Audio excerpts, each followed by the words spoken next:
Hello dears, എന്തുണ്ട് വിശേഷം? എല്ലാവരും സുഖമായിട്ട് സേഫായിട്ടിരിക്കുന്നു എന്ന് വിശ്വസിക്കുന്നു. ഇന്നത്തെ എപ്പിസോഡിലേക്ക് എല്ലാവർക്കും സ്വാഗതം.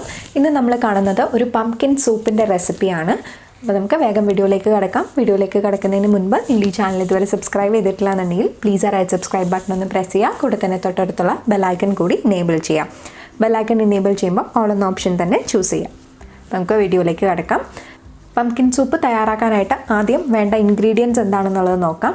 ആദ്യം എടുത്തിട്ടുള്ളത് ഏതാണ്ട് 150 ഗ്രാം പംകിനാണ്. ഇത് ഞാൻ കട്ട് ചെയ്ത് പീൽ ചെയ്ത ശേഷം മെഷർ ചെയ്തപ്പോഴാണ് ഏതാണ്ട് ഒരു 150 ഗ്രാം ഉള്ളത്. അപ്പോൾ അതിനനുസരിച്ച് ഒരു കഷ്ണം എടുത്ത് ഇതുപോലെ പീൽ ചെയ്ത് കട്ട് ചെയ്ത് എടുക്കുക. പിന്നെ വേണ്ടത് ഒരു ചെറിയ സവാളയാണ്.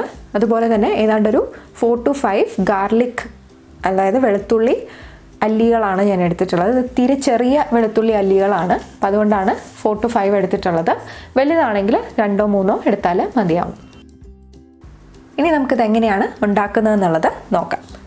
അതിലേക്കായിട്ട് ആദ്യം ഞാനൊരൽപ്പം എണ്ണ ഒഴിച്ചു കൊടുക്കുന്നുണ്ട്. അതിലോട്ട് നമുക്ക് നമ്മൾ എടുത്തു വച്ചിട്ടുള്ള സവാള ഒരു റഫ്ലി ചോപ്പ് ചെയ്തത് ചേർത്ത് കൊടുക്കാം. ആ ചേർത്ത് നന്നായിട്ടൊന്ന് സോട്ട് ചെയ്ത് എടുക്കുക.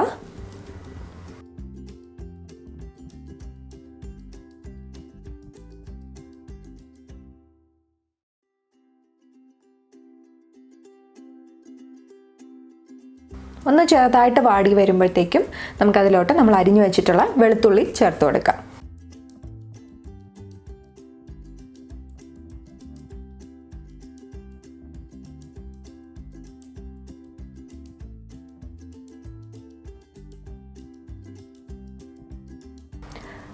അതും ചേർത്ത് ഇത് രണ്ടും ഒന്ന് നന്നായിട്ട് വാടി വരുമ്പോഴത്തേക്കും നമുക്ക് നമ്മുടെ പംകിന് ചേർത്ത് കൊടുക്കാവുന്നതാണ്.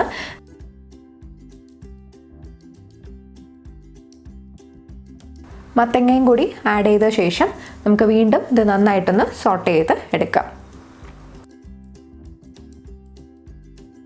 ഇതിപ്പോൾ നന്നായിട്ടൊന്ന് സോട്ട് ചെയ്ത് കിട്ടിയിട്ടുണ്ട്. ഇതിലോട്ട് ഇനി ഒരല്പം ഉപ്പ് ചേർത്ത് കൊടുക്കാം.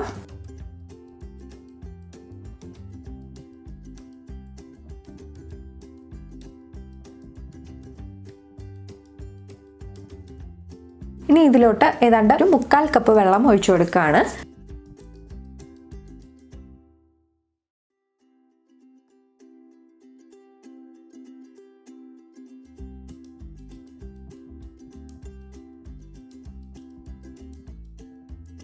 ഇനി ചേർക്കുന്ന ഒരല്പം മഞ്ഞൾപ്പൊടിയാണ്. മഞ്ഞൾപ്പൊടി ഓപ്ഷണലാണ്, കാരണം ഞാൻ എടുത്തിട്ടുള്ള മത്തങ്ങ എന്ന് പറയുന്നത് ഒരുപാട് കളറുള്ളതല്ല.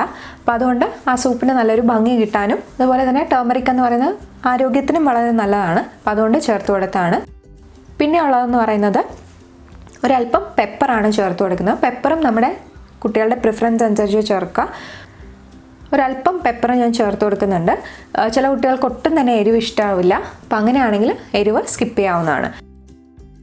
ഇതും ചേർത്ത് നമുക്ക് ഇത് നന്നായിട്ടൊന്ന് അടച്ചു വെച്ച് നന്നായിട്ട് വേവുന്ന വരെ നമുക്കൊന്ന് കുക്ക് ചെയ്തെടുക്കാം.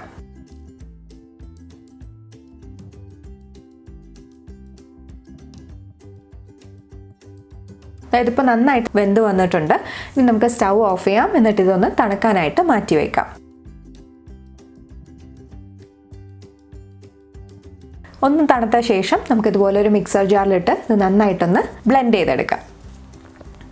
ബ്ലെൻഡ് ചെയ്തെടുക്കുമ്പോഴത്തേക്കും ഒരല്പം കട്ടിയായിട്ട് നിങ്ങൾക്ക് തോന്നുകയാണെന്നുണ്ടെങ്കിൽ ഒരല്പം കൂടി ചൂടുവെള്ളം ഒഴിച്ചിട്ട് നമുക്ക് മിക്സ് ചെയ്യാവുന്നതാണ്. ഇത് വളരെ കംഫർട്ടിംഗ് ആയിട്ടുള്ള ഒരു ഫുഡാണ്.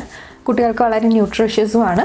നല്ലൊരു സ്നാക്കായിട്ടും കൊടുക്കാവുന്ന ഒരു സാധനമാണ്. അപ്പോൾ എല്ലാവർക്കും ഇന്നത്തെ വീഡിയോ ഇഷ്ടപ്പെട്ടു എന്ന് കരുതുന്നു. ഇഷ്ടപ്പെട്ടിട്ടുണ്ടെങ്കിൽ ലൈക്ക് ചെയ്യുക, കമൻറ്റ് ചെയ്യുക, ഷെയർ ചെയ്യുക. അതുപോലെ ചാനൽ ഇതുവരെ സബ്സ്ക്രൈബ് ചെയ്തിട്ടില്ല എന്നുണ്ടെങ്കിൽ സബ്സ്ക്രൈബും കൂടി ചെയ്യുക. മറ്റൊരു വീഡിയോ ആയിട്ട് പെട്ടെന്ന് തന്നെ കാണാം. ബൈ.